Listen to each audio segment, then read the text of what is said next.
and this webinar is the second in our series called Good Food for All, and it's presented by the Food Literacy Working Group. So this working group, it's hosted by CRFAIR, the Capital Region Food and Agriculture Initiatives Roundtable, and is a part of the Good Food Network. So just a few details on the webinar just to get us started today. You'll notice that everyone is on mute today for the webinar, and that's just to ensure that our speakers today don't have any problems with feedback or background noise. But we do want to hear from you throughout our webinar today. So you might have questions that come up throughout the time our two speakers are speaking. And so we do have a Q&A function that you'll see attached to the webinar. So if you go to your controls, you'll see a Q&A section. And so we encourage you to post any questions for the speakers in that Q&A. If you have other general comments or you want to share other resources, you can do so please in the chat. That would be very helpful. And we will be allocating about 15 minutes at the end of our webinar today to answer as many questions as we can get through. And if we don't get through all of the questions, we will definitely be posting those responses to those questions following the webinar. So the webinar today, it is being recorded, and this webinar, as well as others in the series, will be posted on the CRFAIR website so that you can reference those and that you can share them out too if there are people that you think would be interested and weren't able to be here today. So I did want to give a huge shout out to Em from CRFAIR. She is doing our technical support today for the webinar. So thank you very much, Em. As well as thanks to Jean and Sonia, who are helping to coordinate this webinar series along with myself. So thanks to the small group for making these webinars happen. So we'll just move forward, hopefully with our slide here. Okay.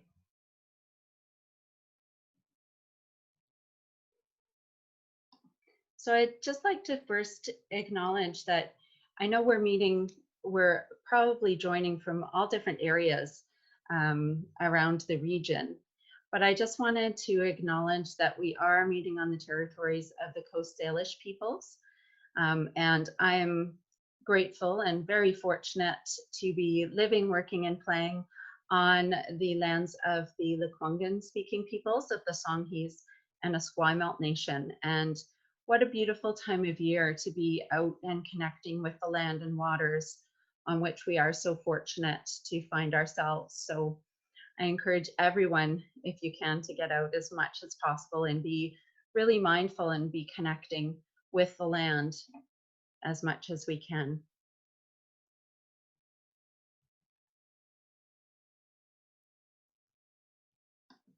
So as I mentioned, CRFAIR and the Food Literacy Working Group are part of the Good Food Network. So the Good Food Network, it joins together a number of different organizations and individuals across the region with the shared purpose of connecting and aligning our efforts and working together towards a healthy and sustainable food system for our region.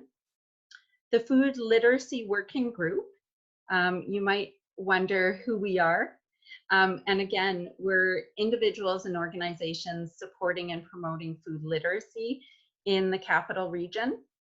And I know some people are very comfortable with the term food literacy, and others want to know a little bit more about what definition that we're using around that. So just to mention, we define it as food literacy, including food skills and practices that are learned and used across the lifespan to participate within a complex food environment. So food literacy also means appreciating the social, cultural, economic, physical, and environmental factors related to food. So this is, as I mentioned, the second in our series of food literacy webinars. Our next one will be 2 weeks from today, Wednesday, May 20th, and from 4 to 5 p.m. again. And the topic is going to be on the Growing Together initiative, which has just been launched and is underway in the Capital Region. So hope that you can join us 2 weeks from today for that webinar. Now, moving right along to our webinar for today. I'm very excited. Hopefully all of you are joining too, because you have a thirst for knowledge on the topic of seeds. And I know it's an area of that there's a lot of people who have that knowledge in our region, and probably a lot of others who may not even realize that there's more to know. So that's why I'm so excited to have two speakers joining us today to give us some insight into seeds at the root of food security. So I would like to first introduce our first speaker. So Keeley Nixon, we are so fortunate to have her joining us today. Keeley is the coordinator of the BC Eco Seed Co-op and has spent the last 15 years engaged with seed, food, and land initiatives across BC, both in and out of the field. She brings her passion for seed education, communication, and general joie de vivre to all that she does. So I will stop sharing my screen now and pass it right along to Keeley. Hoping everyone can hear me. If there's any challenges with video or audio, just use the chat box and I'm sure Em can figure us out. Thanks so much for the introduction. I just wanted to take a sec and acknowledge that everyone showed up and that we're making the chance to connect today. I know it's tumultuous times and connection and community are really resonating with me personally, which is part of my motivation for coming today. And though I recognize that I really primarily am working remotely and from home almost all the time right now, it's not business as usual. So you'll likely hear a bit of an edge of passion to my voice because seeds is all I'm breathing and living and working on. I'm dreaming in Excel sheets for the co-op these days. So I'm really bringing the passion, but I'm also a little less coherent than if you were seeing me in person. I'm very good at behind the scenes stuff, but not so good in video. So I just wanted to say thanks in advance for being okay with that and for the gift of your time and attention today. I hope that something that I share will light a spark for you around seeds, and if it inspires you to learn more after this or continue conversations, then I've done my job. So with that, I'm going to pause my video, switch to my slide deck, and we're going to start talking. Are we good? Are we seeing my slide deck of seeds at the root of food security? Can I get a... Yes, we're good, Keeley. Amazing. Thanks, team. So I just wanted to take one sec and just mention a little bit about myself and my relation to this work. I really have came to doing food and food security work as of 2003, when I thought what was going to be a 4-year English degree at UVic became a 6-year gender studies degree, where I became an organic farmer. I like to think I was destined to do this work. I had found this in my journal last year from 1989 in terms of connecting around planting and seeds. So I really love reflecting on the place I am located in my work today. I've also been really privileged to cut my teeth in farming and seed saving, particularly here in the Lower Vancouver Island region with some of our grand dames of farming, such as Mary Alice Johnson and Rebecca Jem. And I've moved from field to armchair work, working with Farm Folks, City Folks BC Seeds program, and coming on board with the BC Eco Seed Co-op in 2016. I'm really thrilled today to be able to share some highlights of sort of 2 or 3 areas. I'm going to be talking a little bit about the context of why seed matters. I'm also going to be talking about the co-op, who we are and what we do, and I want to leave you with a few ways to engage and build seed community as well. Really, my broader goal too in sharing this is to increase our understanding of why local and resilient seeds are part of a local resilient food system, and see that our local and provincial seed growers are not see them not only as a visible part of that food system, but really they're so much of the pillars of where our work is landing on as well.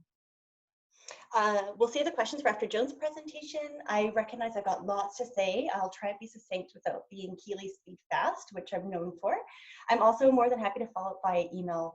I think also Em's putting it in the chat box as well, that I did share a resource sheet around some seeds. So that can steer you in the right direction for anything that I do mention. Also, there's many resources out there. So I do encourage folks to find out more and use your critical thinking and being aware of subjectivity and biases when reviewing things out there. So if we're painting a broader context, I want to speak briefly on where we are in terms of global seeds right now. Like other industries, we've seen a lot of consolidation happening in all sectors, but particularly the way that it looks visually in the global seed market is really scary. And for not a very articulate word to put it, I'll put in the chat box actually too. There's a really great visual from Philip Howard at Michigan State around what this is looking like. But in terms of some of the numbers, we've really seen 4 seed firms controlling over 60% now of the global brand seed market, and 8 firms that have acquired more than 70 companies between 2008 and 2013. So what this means in terms of the context is where is power being held around seed, and what does that mean if we're looking to take this from a global picture to a national picture and provincial picture, and even further down to our localized economies. So there's a meta context of what's happening out there, and there's also the market for seed nationally and provincially. There's a really great report that came out in 2014 from the Canadian Organic Trade Association. Many folks on this call are likely familiar with that as well, showing that the organic and vegetable seed market in Canada is quite strong, and that BC itself also has a good market share of what the potential is in terms of being able to get seeds to market as well.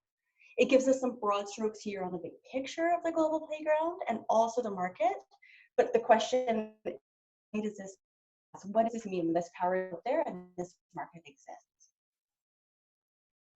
So I think if we talk about seed security sort of in sovereign, there's the way to sort of frame our work is what we're talking around is access to the quantity, the quality of seeds that are adapted to agroecological conditions, that are culturally appropriate, or seeds we need when we need them. So if we're here with the definition of food security, is how is that encompassing seed, and what does that look like in an access level? Also, what does that look like from a rights-based or rights ability to be able to breed, exchange, and look at open source seed as well? If we're thinking of our bites of food, 9 out of every 10 begins with seed, and what we're sowing and growing affects the quality, the nutrition, the cost, and the impact as well. So good seed matters. It's a question of what does good seed look like?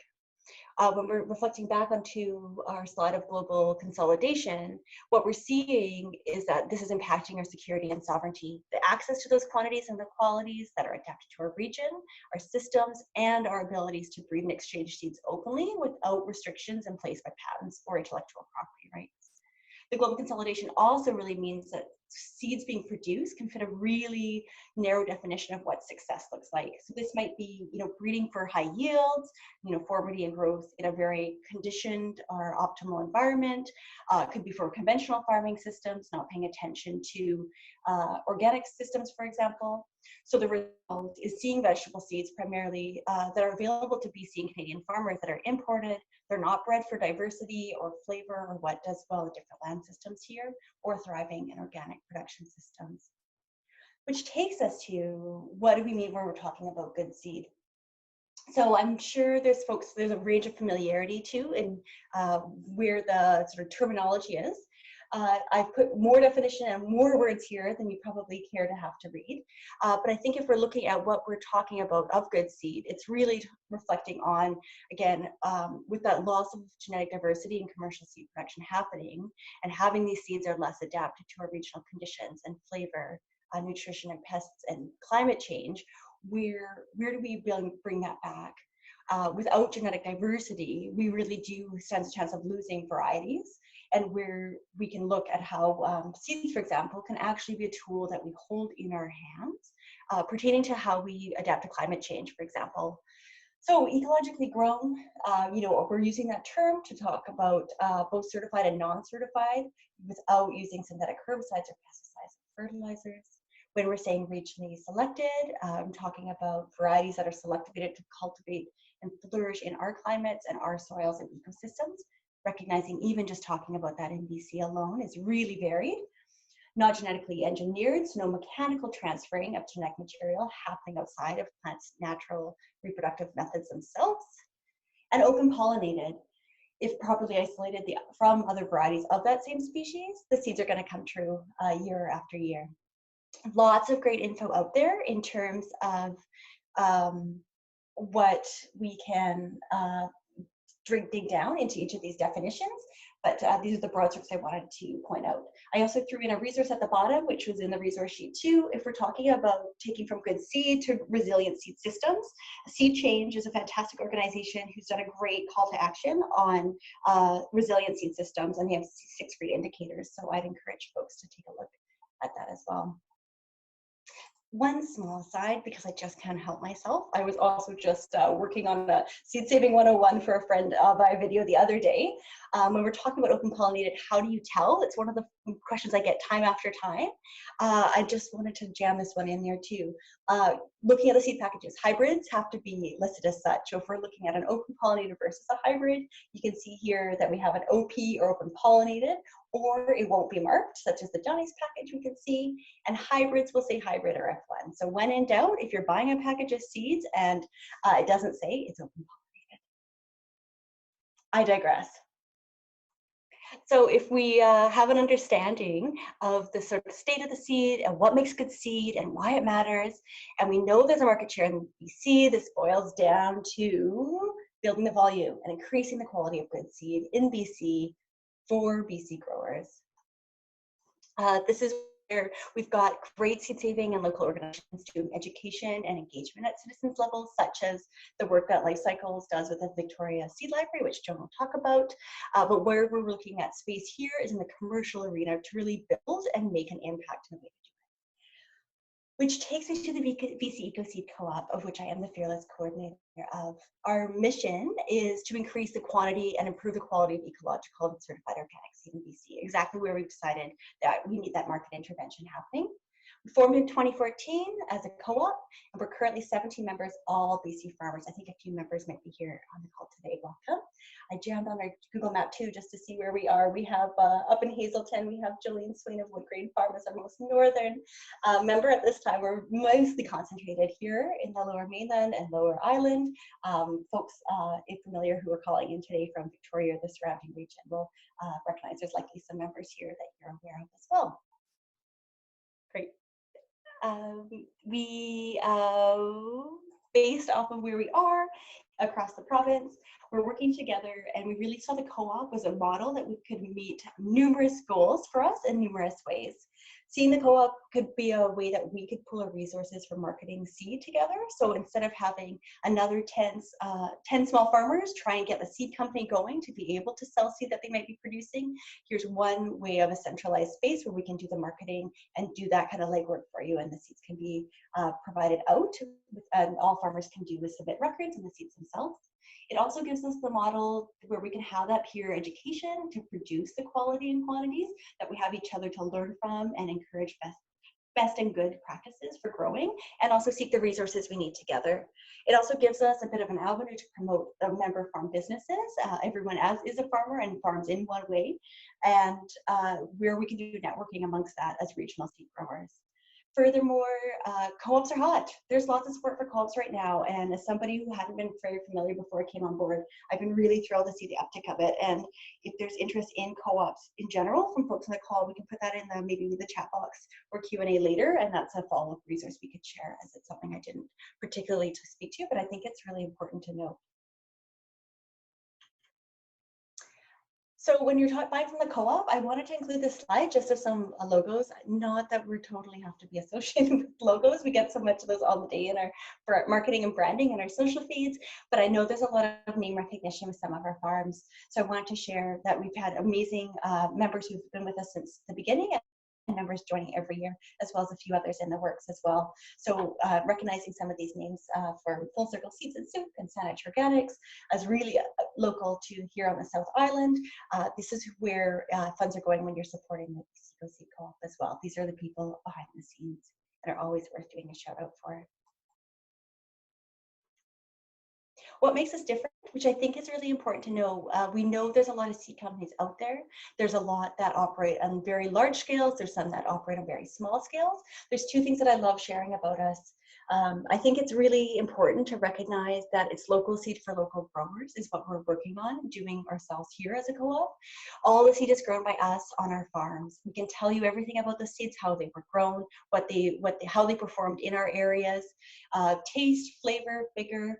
And we have no problem being able to be transparent around those growing practices. It's a challenge when you're looking across the industries of seed producers in terms of recognizing an assumption of that if you're seeing it under a brand name, it's grown by that farm, which is not always the case. There is a lot of brands that do contract buying from other growers, either locally or nationally or internationally as well. So being able to have that differentiating point of pride of that seed that we're growing ourselves for other growers of all sizes is really important.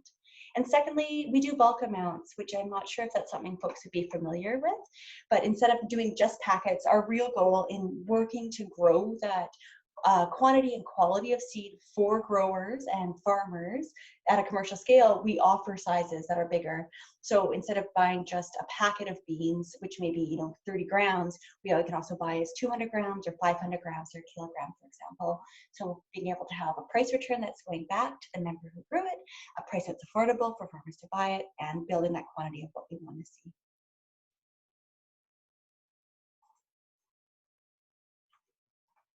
We're also a seed company partner to the Open Source Seed Initiative, which I'm not sure if folks are familiar with either, but I wanted to do one small shout out to this as well.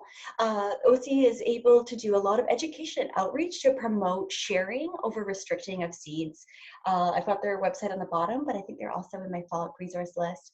They're a real part of what their work is recognizing and supporting the work of breeders to build diversified and decentralized seed systems. And the main way that they're doing and achieving their goals is through doing the pledge and pledge varieties that are preserve the rights of farmers, gardeners, and breeders to be able to keep freely using, saving, replanting, and improving that genetic material as well. So you'll notice on our site, we have a section of OSSI seeds, and also they'll be highlighted as well that's saying that these are things that were particularly part of a broader initiative to tell the story of what open source seed really means and how we as a partner are part of that, as well as many other seed companies as well, but it's a point of particularly to call out for the nature of this webinar today that I wanted to share with folks, because that's it's not very familiar outside of some of the farmer circles. Where to find us if you're interested in buying our seed. We're thrilled to be able to say we have been weathering quite the flurry of activity. We mainly are an online store. We've seen, I think it's been about 350 to 375% increase in sales this spring. It's just been unbelievable to see the demand for seed, as I'm sure folks are seeing resonate all across our food systems work as well. So we are still shipping usually within about 2 weeks right now. We have packet and bulk variants available online. I really encourage folks to check it out. You can find out more about who we are and where our members are, who our members are, what they're doing, as well as OSSI seeds, organic seeds, and gift cards, as well as other products and vegetable herbs and flowers and grains. We also have stockists and we work with a variety of retailers. We don't actually have anyone here in the South Island, so I'd also love to hear that back from folks if there's ideas of where you would love to look for our seeds. I'd always love to hear that input. We also do some events. There's Chris and I, Chris who's also on our webinar today at Peace to Fields, doing promotion for the co-op. Also some CBD Saturday and Sundays. Our retailers and events, of course, are pivoting right now in adapting to COVID-19, and we're working to see how we can continue to get our seeds out there and support other small businesses who are looking to support us through retailing as well. So I wanted to close being able to share a few actions to build seed community. I feel commitment to the work that I do and the way I do it, and showing up wholeheartedly in all I do, and part of being able to be in events and webinars such as this is to be able to seed ideas about not just who we are as a co-op and to do a marketing pitch, but to say that it matters for a bigger reason. So I'll put in a few actions, and I can do a PDF of this slide too for CRFAIR to share with the group after. But I really encourage folks to reflect on these 5 points. Knowing your seed grower, it really matters. Finding out they grow their seeds, how they do it, what their practices are a real benefit, as well as it helps build relationships. So I would encourage folks to, of course, now knowing about the BC Eco Seed Co-op, to look us up. Also, there's great resources through the Canadian Seed Catalog Index and the Ecological Seed Finder, which are listed in the resource sheet. So learning to grow, start growing some seeds yourself, source them and try them. Tap into the education and training resources locally and online. Participate and share experience. The Citizen Seed Trials, which is a project of the BCC program out of Farm Cove City Folk, is a fantastic way for community participation to be able to be involved as well. You can put yourself on the map. I really encourage folks, if you haven't seen the Community Seed Network, to get yourself listed and connect with who's there in the seed community. Tap in locally, knowing that folks are calling in from all sorts of places. You know best of what your community looks like. Find out who's doing good seed work in your area and find what supports that they need to be able to help doing that as well. And the last point is to build a conversation. Tell your friends and family, tell the favorite stores you love to go to, why local seed matters, in the findings that if there's a gleam of even a grain of info today that came from this or from online, follow social channels and join the conversation with hashtags we've been using, such as BC Seed Stories. That's it. That is all I want to share in my very quick speed and rundown. I'm very thrilled to have the chance to share a little bit about us. I'm sure there's lots of questions. I'm sure I did not cover it, but I'm appreciating comments in the chat box if there's anything that we can touch on either in Q&A or follow-up. And with that, I will turn it back over to Janelle to introduce Joe. Thank you so much, Keeley. I can tell that you're so passionate about seed, and it is so inspiring. So thank you so much. And you know, I think I'm going to have to go back and watch this again to pick up on all the information that you shared, which is so wonderful. So thank you again. And Keeley has so graciously put together a wonderful resource list. I think Em has shared that information in the chat on where to access that. So please do, because she provided a lot of different resources if you want further information. So now I'd like to introduce our next speaker. Joan, are you there, Joan? Oh, there you are. Wonderful. Okay, so Joan Stonehawker.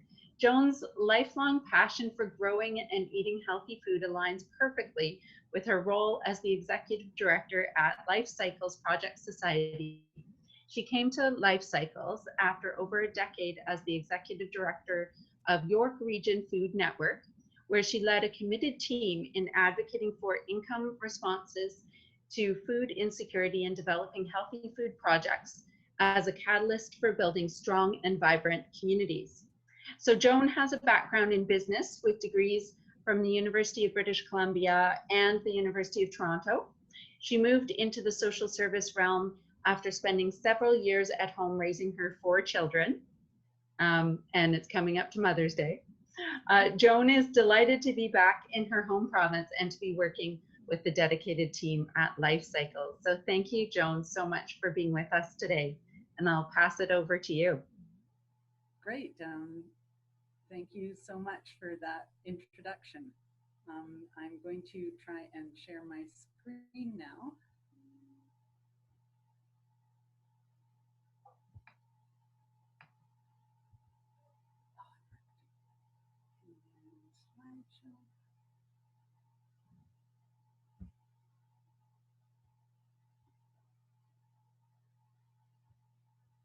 Oh, why won't it?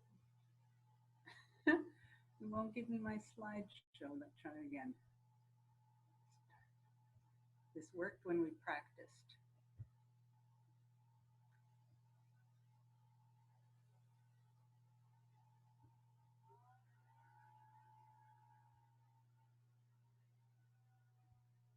Oh well, you can see everything, but I can't change it. So I'm not very adept at this technology stuff, I apologize. So I'll just get started. Oh, now it's, okay. This is, the Victoria Seed Library was launched at Victoria Seedy Saturday in February 2014 at the Conference Center, and our first Seed Library Saturday happened in March of that year. So what is a seed library? They come in all shapes and sizes and function much like a traditional book library, except with seeds instead of books. Members of the community check out seeds, grow them, hopefully let some go to seed rather than eating everything, harvest the seeds, and then return the seeds to the library. Some are permanent furniture systems that you can see here, and some are more interactive. And the Victoria Seed Library is a face-to-face system. They come in all sorts of levels of sophistication too. You can see the pictures here. The ones on the right are near and dear because they're my old organization. The one on the bottom was our original seed library, and then that card catalog we found at the side of the road and rescued. So that was very fun. So why a seed library? Education is obviously one of the biggest reasons we have a seed library, sharing the knowledge to successfully grow and harvest food and save seeds. We want to revitalize the health of our communities, and seed libraries can increase that access to healthy food and encourage gardening, which has many other health benefits, getting outdoors and physical activity, and good for your mental health. Seed libraries preserve our traditional crops and culture by keeping them alive and helping us grow a sustainable future. They're part of decolonization as we resist the modern industrial agriculture and food distribution system, and they help us regenerate. They're the concepts of seed saving and the commons and connecting people to their food and to the land that it comes from.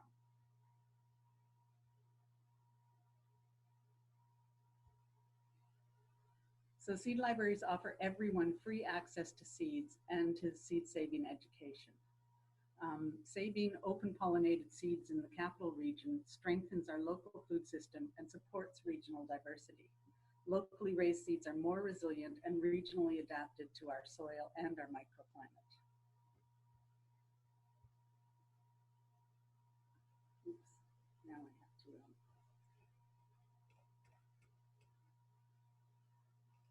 So the Victoria Seed Library is a partnership between the library, life cycles, volunteers, and community members.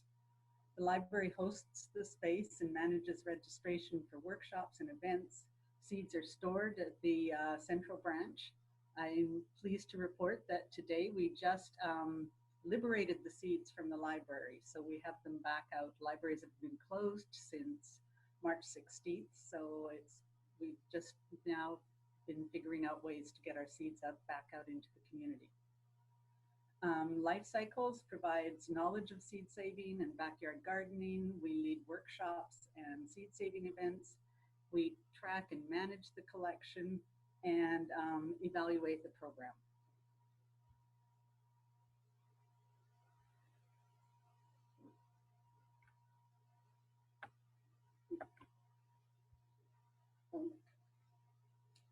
So just like a book, seed is much more than its cover. They hold locally adapted cultivated plants, things like heirloom vegetables. They represent distinctive plant populations adapted over centuries to specific microclimates and soils. And they're selected to fit certain agricultural conditions. There's also an aesthetic selection that takes place about color and taste and culinary preference.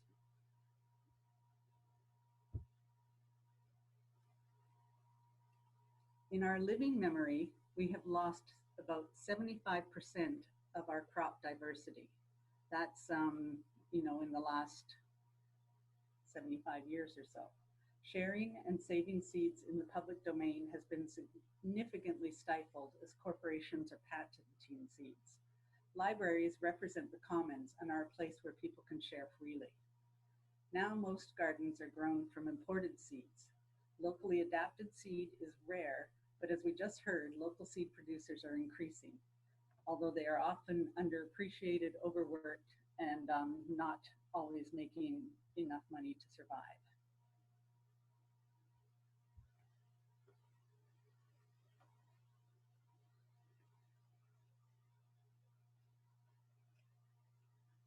So the Victoria Seed Library offers, as I said, free access to seed.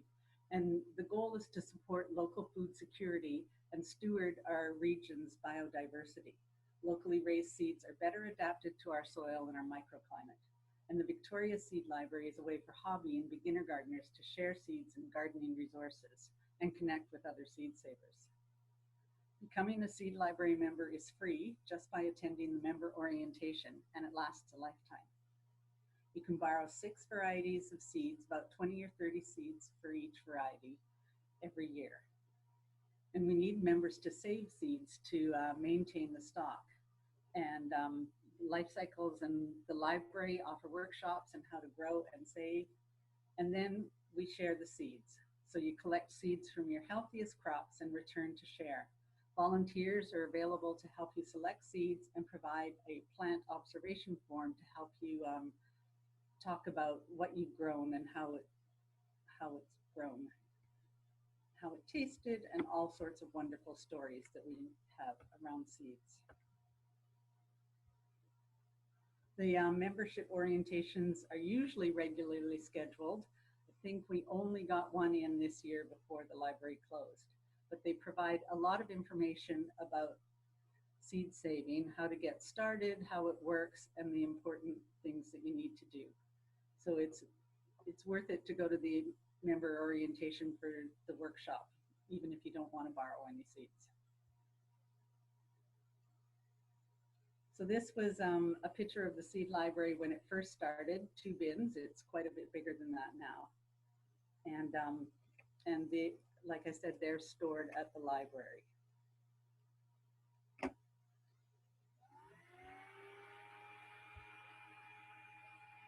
So our collection at the library has over 220 varieties, and the catalog is available on the Life Cycles website, so you can actually pick and choose and plan ahead for what seeds that you want to borrow. They're entirely from regional growers, and they're primarily self-pollinating and easy to save varieties, but it also includes some medicinals, some cross-pollinating biennials, and some pollinator plants.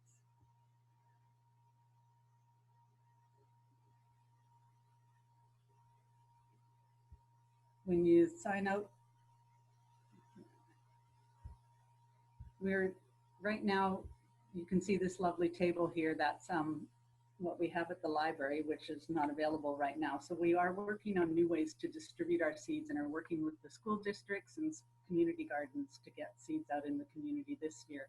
That is obviously a little bit strange.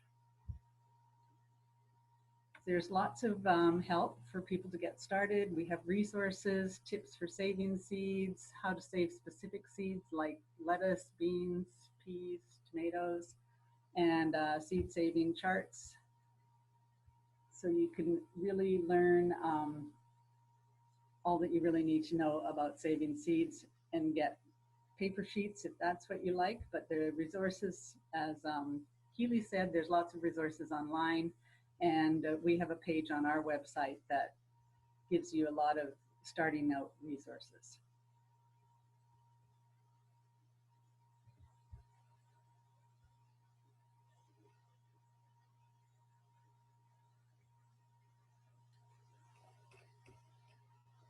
So this is a picture of the little envelope you get with your seeds and the information that's on there. Just thought you might be interested to the most popular plant and seeds that we give out are beans. Our second favorite plant is lettuce. The most popular single variety is rainbow chard. And our favorite herb is cilantro. So in addition to signing out seeds, we want to make sure that people come back with stories and share the stories of seeds, because that's what builds our culture and our history around seed saving. So we really encourage people to return seeds, and but we know that that's not always possible. And if you can return a seed with a germination test, then that's a really valuable service to us because we do germ test all of our seeds that are in the library just to make sure that they're still viable. So that when you get a seed or seeds from the Victoria Seed Library, you know that they've been tested and looked after.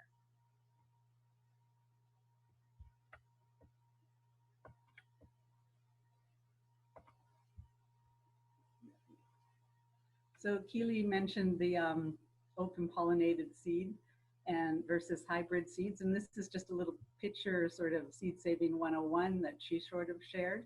So you can get your open pollinated seed. They're usually, as she said, marked OP on the envelope. And what happens if you have a hybrid seed, which is that F1 level, you get that plant. But when you plant it the next time, because it's a hybrid, you don't know whether you're going to get most of plant 1 or plant 2.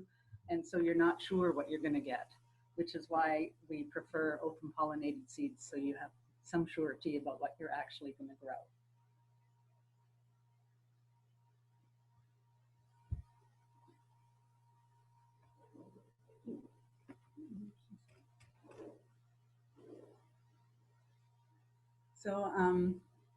So sorting and drying seeds is important. We work with volunteers.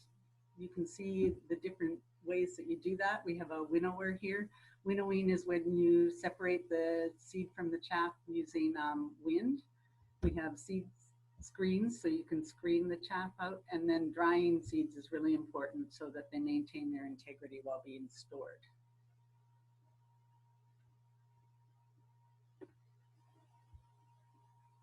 So this is just a picture of, it took me a while to figure out the bottom one. It's a seed bank in a mountain.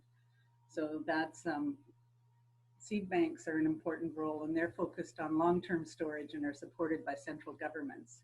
The paper box on the top is what seed libraries generally do, keeping seeds dry and cool and ready to disseminate to the community.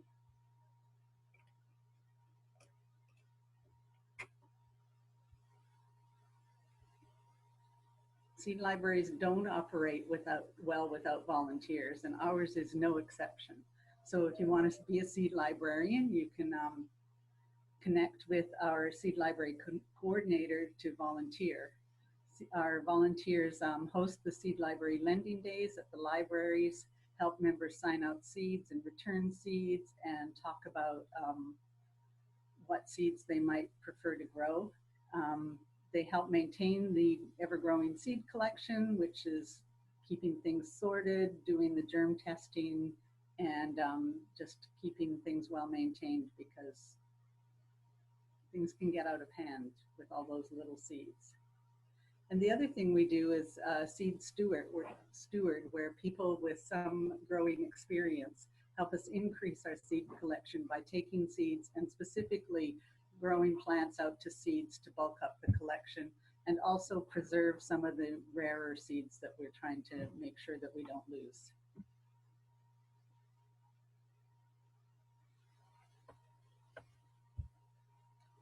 So we also have a website called Borrow, Save, Share, and it's to connect seed savers and seed libraries in BC. It has lots of information, including how to start a seed library. Starting a seed library doesn't have to be complicated. You can start with a shoebox, but make sure you document your seeds, share them widely, and keep the stories. And that's it. Thank you very much.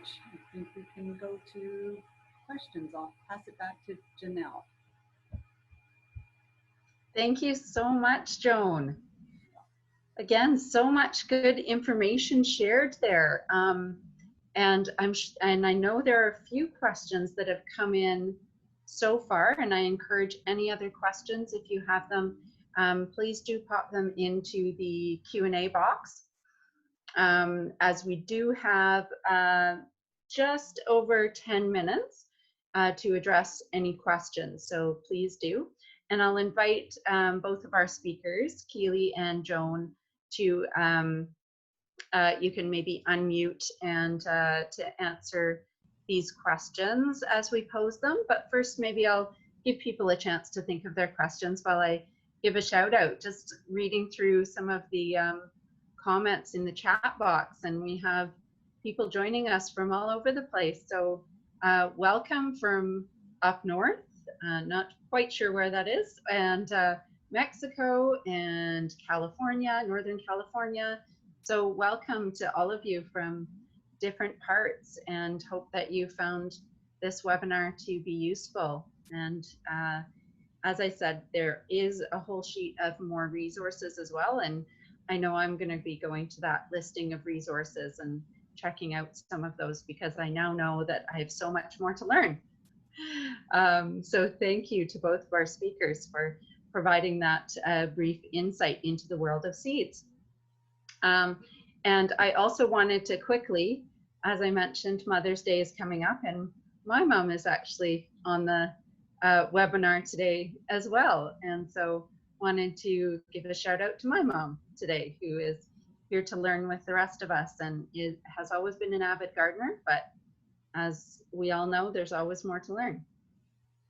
Okay, so over to our question and answers. So one person had put a question first in the chat box, so I'll just go to that one first. Do pesticides and herbicides penetrate seeds? Was the first question. So I don't know, Keeley, if you wanted to address that one. It was while you were speaking. I'm happy to, and Joan, I'm also happy for you to speak to it too. As you may have caught in my introduction, I did a 6-year gender studies degree and did organic farming. So I do have to say a lot of my technical science background is not strong. So I can't speak for a lot of technical answers, but I'm also happy to help source answers after the fact. I think when I'm thinking about that question, the first thing that I think of is we're talking about, there's 2 points to consider. We're talking about what's happening when you're applying, say, pesticides or herbicides when a seed is planted, and what is the intention of putting that on a crop at a time. But then also, what are we talking about when we're looking at seeding our own seed, or the impacts of pesticides or herbicides on plants as they grow, and how that might impact the seed development phase as well. So I think before polarizing into camps around if there's pesticides or herbicides or uses of synthetic or organic controls in any capacity, we all need to be strengthening our seed systems together. So whatever that sector is, or the camps of conventional or organic, how do we all work together to have the best robust seed system, which is part of our food system to begin with. So I think considering the sort of start and the end of the seed cycle is maybe a ways to frame what we're looking for as an answer when we're talking about pesticide or herbicide impact. Joan or Janelle, anything to add to that? That's great. Thank you, Keeley. Oh, Joan? I just thought she covered it very well, and we really all do have to work together because our food system is important. Great. Okay. Another question. What is your opinion on donating seed to the, sorry, I will not be able to pronounce this properly, the Svalbard Seed Vault? Is it true that when donated, you in essence give up proprietary rights to the seed you donated to the signatories on the agreement and their funders? Either speaker want to address that one? I don't really know any, I can't share any knowledge on that. I would have to look up the answer. I don't. Yeah, and I can't speak to technicalities because I haven't actually researched the process of what does it mean to be able to donate seeds to the Seed Vault. And if anyone else is on the call and has comments or more technical info, I encourage you to put that in the chat box as well. But I do think there's a couple things that are worth noting. I think there's a lot of value in where we're talking about how we're preserving seeds. The Svalbard Seed Vault does serve a purpose in doing so. And it's been really interesting to see how much attention's been paid to it and how it's garnered support in really diverse ways. I believe it was earlier this spring that the Cherokee Nation was the first Indigenous recognized tribe from the States to deposit heirloom seeds in the Svalbard Seed Vault, which is really interesting to talk about whose seed are we talking about, who has the capacity and rights and power to hold things, and what does that mean? So I think it's interesting to look up, there's hundreds of seed, banks out there. What are the ways that are serving all of our purposes? And if we're talking about furthering our common good, to be able to have that access to seed and preservation of both the stories and the seed genetic material itself. I also think in terms of thinking around our seeds in preservation through vaults, doomsday is coming, we need to have genetic material, there's that, and seed is meant to be grown as well. So what is the role that we can be preserving genetic material, but also working to enhance and grow seed as a living resource in the meantime, as well as in place with the stories as well that they connotate. My 2 cents. Yes, and do either of you have a suggestion for this person on where they could look to find a little bit more detail on donating and what rights are given up around seeds? Either of you know where they might go to find that info? I'd say there's lots of resources out there, and I think there's some great comments going over in the box too around it, that maybe like looking at, like, we'll take a broader picture of what are the tools and resources and systems out there to be able to preserve genetic material plants, and what does that mean? What are you giving up in exchange for having that preservation happen, or the rights? So I think there could be a definite, let's put this in the bike rack of resources to pull forward and do some community sourcing of what that could look like, and what's clear, objective information on that process. Mm-hmm. Okay, thank you. And yes, I do see, we will save the chat as well, because there are some good comments in there. So thank you to those who are putting in those comments in the chat. So moving along to our next question. How did you manage to liberate the seeds before opening the library to the public?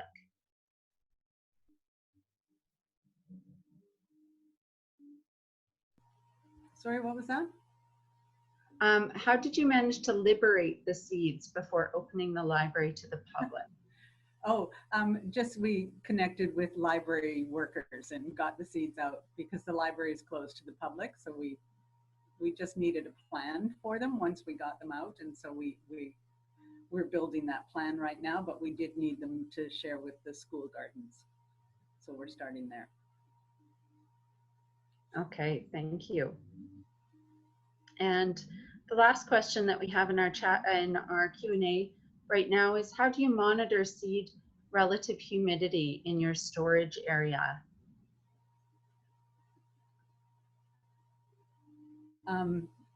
Well, our seed's in a library, so we hope that they're monitoring their humidity for their books and stuff. But basically, they're kept in, like you saw in the pictures, the Rubbermaid bins, and in jars and in envelopes, so that you want them to stay dry. So you want to make sure that they're dry when you put them away. Right. And you said that you have testing as well as volunteers who help out with that whole process. Yeah, so you test for germination, which is a fairly simple process of putting 10 seeds in a damp paper towel in an open Ziploc bag and waiting a few days to see if they germinate. And some seeds might germinate less after a few years in storage, but if they're germinating at 50% or something, it just means that you might want to plant a few more, because you can't rely on them all to grow into plants. Mm-hmm. Right, okay. Thank you. I don't see any other questions coming in. Are there any last comments or questions before we wrap up our webinar for today? We have about 3 or so minutes left. Any last thoughts from our speakers? Joan, would you like? Just because I have my mic on. Yes. And my picture. I think the Victoria Seed Library is a really exciting library. I'm excited about the education and the thinking about biodiversity and we work with local growers and very wise people in our seed growing community here in the South Island. So there's lots of knowledgeable volunteers. When you have a chance, when things go back to normal, please stop by, and we will be continuing some of our education opportunities through webinars, but it really is wonderful to be able to talk to people in person. So hopefully we'll be able to do that soon. Great. Thank you, Joan. Over to you, Keeley. Yeah, I would just like to thank everyone for their attention today. And I think a big part of my role is community connecting. So if there's anything that I was able to share on today or that has sparked interest for you, even if I'm not getting you to go to the co-op seed and buy your seeds, that's beyond the point. Part of it is just expanding our knowledge and connection across our communities. So feel free to send an email anytime. And if I can resource you to, citizen seed trials or any of the work Farm Folk City folks doing, or any of the other seed libraries, some of the CD Saturday work that's been happening, I'm really happy to do that as well, and to now have a face behind the name when you see the BC Eco Seed Co-op come up as well. Thanks so much. Great, thank you. Thank you both again so much for joining us today and sharing a wealth of information. As I mentioned, this session will be recorded, and we'll be putting it on the CRFAIR website. So please do check that, and I think she did put links to the resources that Keeley had provided and Joan had provided as well. So please do check those out. And I hope this was as inspiring for everyone as it was for me today. I know an area that I want to delve into deeper. And I want to start saving some seed.